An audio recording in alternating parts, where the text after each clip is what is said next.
नमस्कार। आप सुन रहे हैं द बॉलीवुड रेडियो और मैं हूं आपके साथ आकाश। दोस्तों, आज के इस पॉडकास्ट में बात लीना चंद्रावरकर के एक पुराने इंटरव्यू की। वो इंटरव्यू जिसमें लीना ने अपनी पहली शादी, उसके बाद किशोर कुमार से मुलाकात, उनसे शादी और राजेश खन्ना पर खुलकर बात की है। लीना चंद्रावरकर को न तो समय ने और न ही त्रासदी ने उनके चेहरे की कोमलता को खराब किया। आज इस उम्र में भी वो बिल्कुल वैसी ही लगती हैं जैसी जवानी के दिनों में रहती थी। वही बचपना। और ये सोचना भी मुश्किल है कि वो मीना कुमारी के आंसू बहाने वाले गीतों से प्रभावित होकर कर्नाटक की लीना के मन में सपनों की एक किरण जगी थी। और जब उन्होंने 60 के दशक के आखिर में फिल्म फेयर टैलेंट कॉन्टेस्ट में भाग लेने की इच्छा अपने घर वालों को बताई, तो उनके सारस्वत ब्राह्मण पिता स्वर्गीय श्रीनाथ चंद्रावरकर ने इसे खारिज कर दिया। और बाद के दिनों में इंटरव्यू में वो बताती हैं कि विरोध में मैंने अपनी किताबें गैराज में फेंक दी थीं और कहा कि मैं अपनी एसएससी परीक्षा नहीं दूंगी, लेकिन पापा ने आखिरकार मेरी बात मान ली। हालांकि वो विजेता राजेश खन्ना और फरीदा जलाल के साथ उप विजेता रहीं, लेकिन 15 साल की लीना को फिल्म निर्माताओं ने बेबी नाम दिया। लंबे इंतजार और कुछ विज्ञापनों के बाद उन्हें सुनील दत्त ने अपनी निर्देशित फिल्म मन का मीत, जो साल 1968 में आई थी, उसके लिए चुना। और इसके बाद वो साल 1969 से 1976 के दौरान हमजोली, अनहोनी, बिदाई, मनचली और बैराग जैसी कई हिट फिल्मों में नजर आईं, जिसमें संजीव कुमार और जितेंद्र के साथ उनकी जोड़ी काफ़ी मशहूर हुई। और वो आज भी अफसोस जताते हुए एक इंटरव्यू के दौरान कहती हैं कि मुझे मीना कुमारी बहुत पसंद थी। उनकी आंखों में कुछ खास बात थी, लेकिन मुझे कभी भी उस तरह की भूमिकाएं नहीं मिली जो उन्हें निभाने को मिली थी। लेकिन अजीब बात है कि असल जिंदगी में लीना ने एक स्क्रिप्ट को जिया, बिल्कुल वैसी ही स्क्रिप्ट जैसी दिवंगत मीना कुमारी ने, जिसे पर्दे पर निभाकर लोकप्रियता हासिल की थी। एक स्टार होने के बावजूद एक आज्ञाकारी लीना ने सिद्धार्थ बंडोडकर से, जो गुजरात के पूर्व मुख्यमंत्री दयानंद बंडोडकर के बेटे थे, उनके साथ विवाह किया, अरेंज मैरिज की, लेकिन किस्मत को कुछ और मंजूर था। 25 साल की उम्र में लीना चंद्रावरकर विधवा हो गई और मांगलिक का टैग उनके ऊपर लगा हुआ था। उन्हें ये कहा जाता था कि वो मांगलिक हैं और ये दोष उन पर मढ़ा गया कि इसी वजह से उनके पति की मृत्यु हुई। अब पुराना ज़माना था, लोग इस तरह की बातें करते थे। और 1980 में किशोर कुमार से जब उन्होंने शादी की, जब उनका एक बेटा सुमित, जो कि सिर्फ 5 साल का था, तब वो 36 साल की उम्र में एक बार फिर विधवा हो गई। दशकों बाद, जबकि आलोचकों के अपने अनुमान हो सकते हैं, किशोर कुमार बंगला एक असंगत सामंजस्य का दावा करता है। मतलब एक ऐसा वहां पर सामंजस्य उनके बंगले में आज भी दिखाई देता है। किशोर कुमार के बेटे अमित कुमार, जो उनकी पहली पत्नी रूमा गुहा ठाकुरता से हैं, अमित की पत्नी रीमा, उनकी बेटी मुक्तिका और लीना का बेटा सुमित, सभी एक साथ रहते हैं इस बंगले में, किशोर कुमार के बंगले में। इसके अलावा लीना अमित की मां 80 से अधिक रूमा देवी के साथ एक विशेष बंधन भी साझा करती हैं और जिनके लिए वो एक नर्स की भूमिका निभाना पसंद करती हैं। और जब भी मुझे बुरा लगता है, मैं दरवाज़ा बंद कर लेती हूँ, टीवी चालू कर देती हूँ, आवाज़ तेज कर देती हूँ और खूब रोती हूँ। फिर मैं एक कप चाय पीती हूँ और फिर मुस्कुराती हूँ। मैं किशोर जी की कही बात पर यकीन करती हूँ कि तुम टूरिस्ट हो, ज़्यादा उम्मीद मत करो, लीना अपने इस इंटरव्यू में कहती हैं। और ये इंटरव्यू सालों पुराना है, जब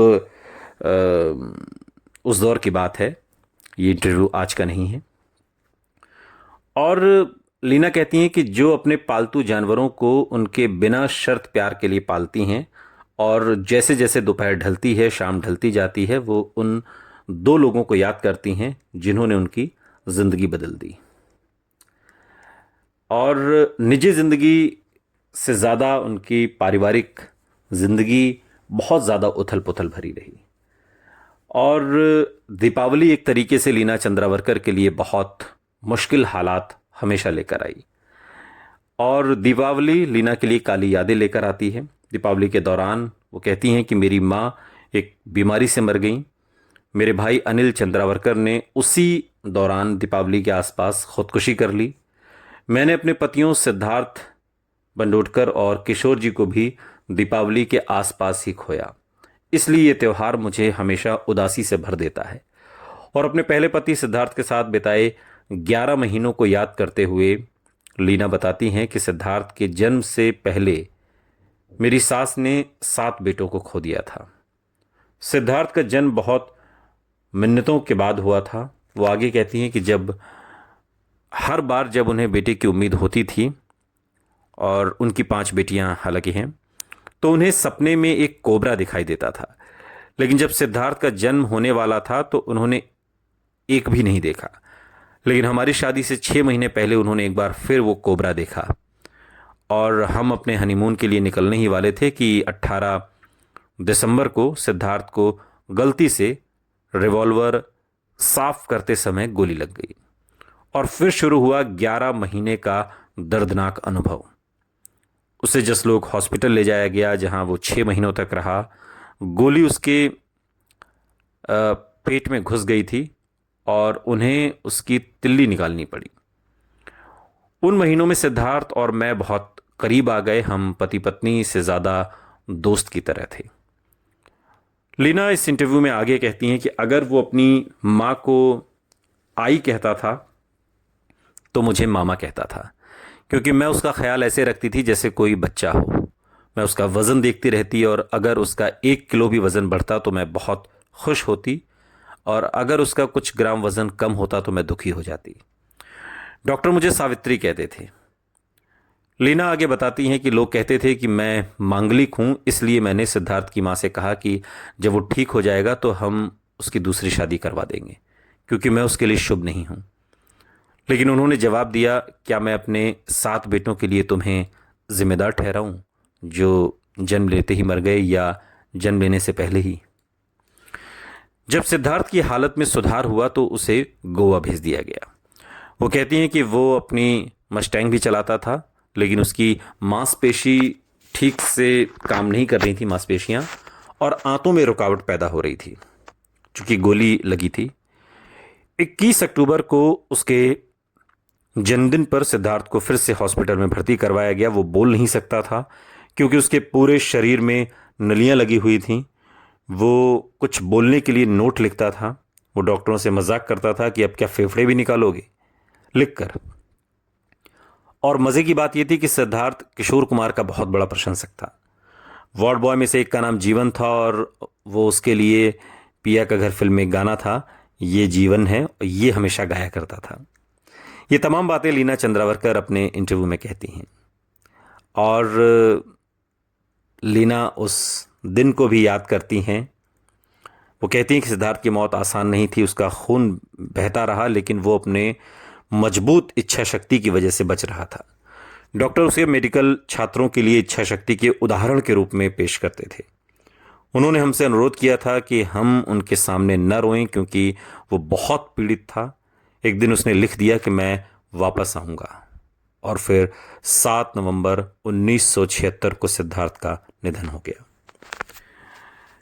वो एक घटना याद करते हुए बताती हैं कि जो उनकी सगाई के दौरान हुई थी, लीना चंद्रावरकर इस इंटरव्यू में, कि एक बार सिद्धार्थ और मैं परिवार के साथ लोनावला गए थे। वहाँ हमने किशोर जी और योगिता बाली, जो किशोर कुमार की तीसरी पत्नी है, उनको देखा। और सिद्धार्थ ने मजाक में पूछा, अगर वो तुम्हें प्रपोज करें तो क्या तुम उनसे शादी करोगी? मैंने कहा कभी नहीं। और सालों बाद मुझे एहसास हुआ कि किसी को कभी नहीं कहना चाहिए।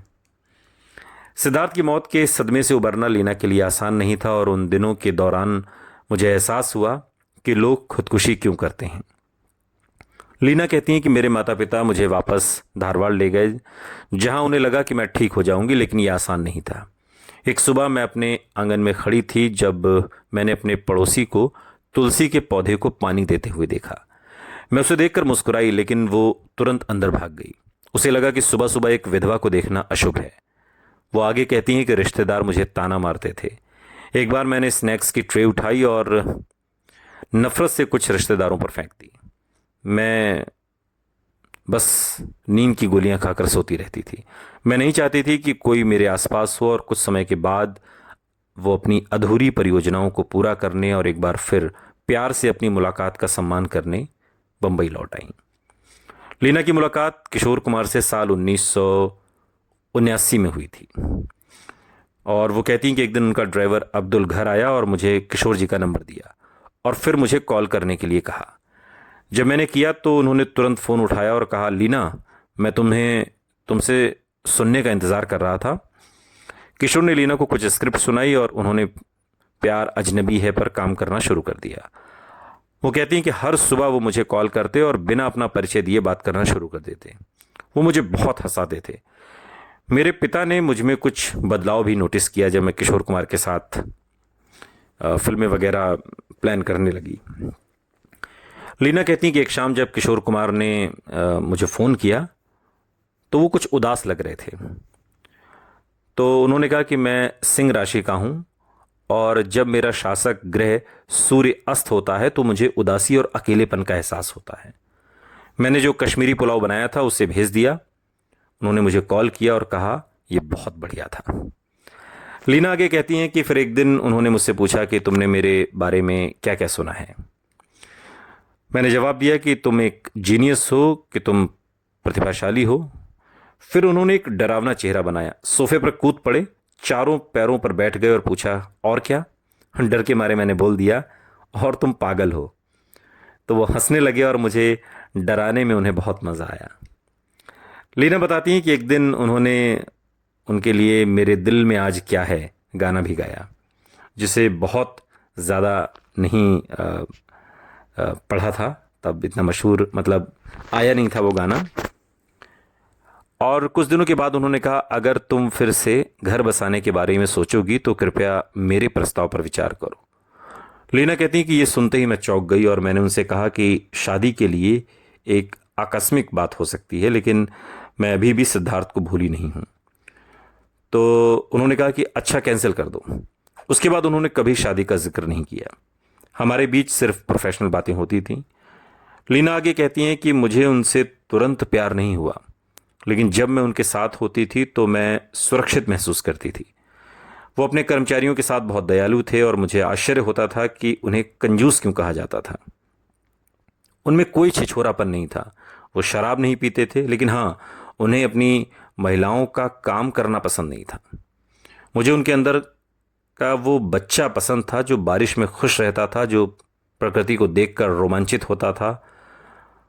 उनकी दुनिया सपनों की दुनिया थी और वो उस दुनिया में रहना पसंद करते थे। एक बार वो दिल्ली के एक बाज़ार में गए जहां उन्होंने मसूर की दाल देखी, तो तुरंत बोले, चलो मसूरी चलते हैं।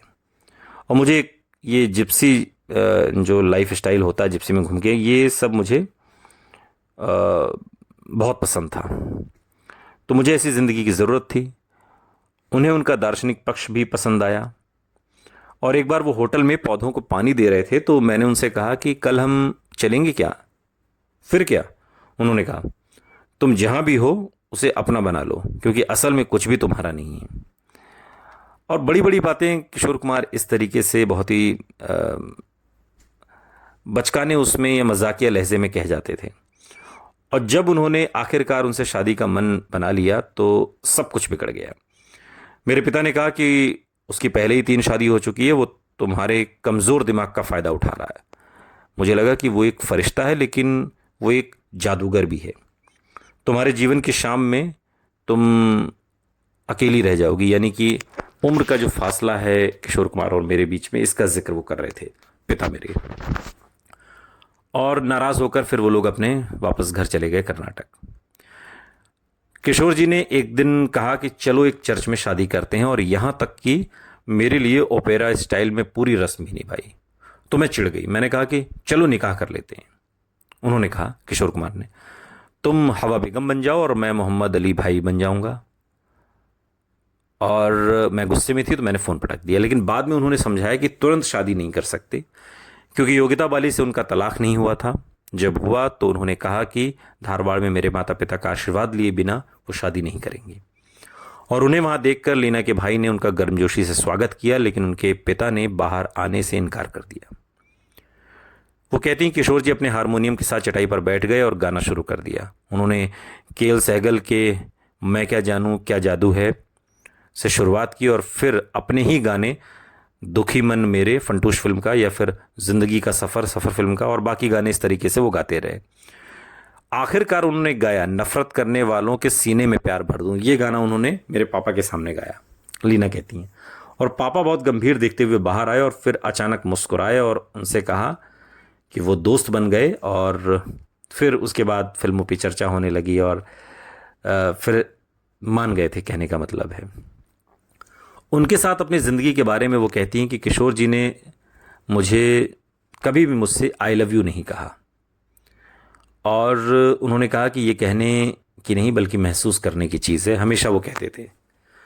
और अपनी फिल्मों में भी वो कभी खुलकर रोमांटिक नहीं दिखे, लेकिन जैसे जैसे मैं उनसे प्यार करने लगी मैं सुरक्षित महसूस करती थी उनके साथ। और कॉन्सर्ट में जब लड़कियां उन्हें चूमती, उनके गालों पर लिपस्टिक के निशान छोड़ देती तो मुझे गुस्सा भी आता था। वो मुझे लगाम कहते थे कि मैं इन सबको लगाम लगा दूंगा। और जब सुमित का जन्म हुआ, लीना कहती हैं, तो मैंने अस्पताल में उनकी कार की आवाज़ सुनी तो मैंने जल्दी से लिपस्टिक लगा ली। नर्स ने पूछा कि तुम प्रेमी हो या पति पत्नी।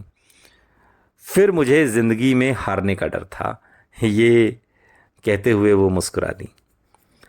और जब 7.5 साल तक हम लोग साथ रहे और 13 अक्टूबर की वो सुबह जिस दिन 1987 में उनका निधन हुआ था, वो पीले और गहरी नींद में दिख रहे थे। रंग एकदम उनका पीला हो गया। तो जैसे ही मैं उनके पास गई वो जग गए और पूछा क्या तुम्हें डर लग रहा है, आज मेरी छुट्टी है। उस दिन घर पर उनकी कई मीटिंग थी। दोपहर के खाने के दौरान उन्होंने मुझसे कहा कि हम शाम को river of no return film देखेंगे। और थोड़ी देर बाद मैंने उससे अगले कमरे में फर्नीचर हिलाते हुए सुना। और जब मैं देखने गई कि क्या हो रहा है तो मैंने देखा कि वो बिस्तर पर लेटे हुए हैं, घबराए हुए हैं। और उन्होंने कहा कि मुझे कमज़ोरी लग रही है। मैं डॉक्टर को बुलाने के लिए दौड़ी तो गुस्सा हो गए और बोले अगर आप डॉक्टर को बुलाएंगी तो मुझे दिल का दौरा पड़ जाएगा। ये उनकी आखिरी लाइनें थीं। उनकी आंखें खुली हुई थीं और वो सांस ले रहे थे और मुझे लगा कि हमेशा की तरह मजाक कर रहे हैं, लेकिन वो मजाक नहीं था, वो सच था। उन्होंने मुझे हमेशा के लिए छोड़ दिया। ये कहते कहते लीना चंद्रावरकर भावुक हो जाती हैं और दूसरी बार विधवा होने का गम उन्हें अंदर ही अंदर कचोटने लगता है।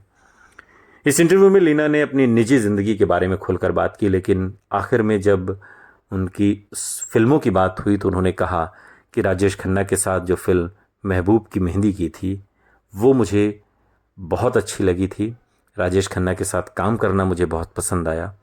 राजेश खन्ना के व्यवहार के बारे में जब उनसे बात की गई कि उनको व्यवहार उनका अच्छा नहीं बताते थे और काफ़ी एटीट्यूड था उनके अंदर, देर से आते थे, उन्होंने कहा वो सारी बातें हो सकती हैं लेकिन किशोर जी के साथ उनके रिलेशन बहुत अच्छे थे, इसलिए मैं राजेश खन्ना को बहुत पसंद करती थी। सुनते रहिए द बॉलीवुड रेडियो, सुनता है सारा इंडिया।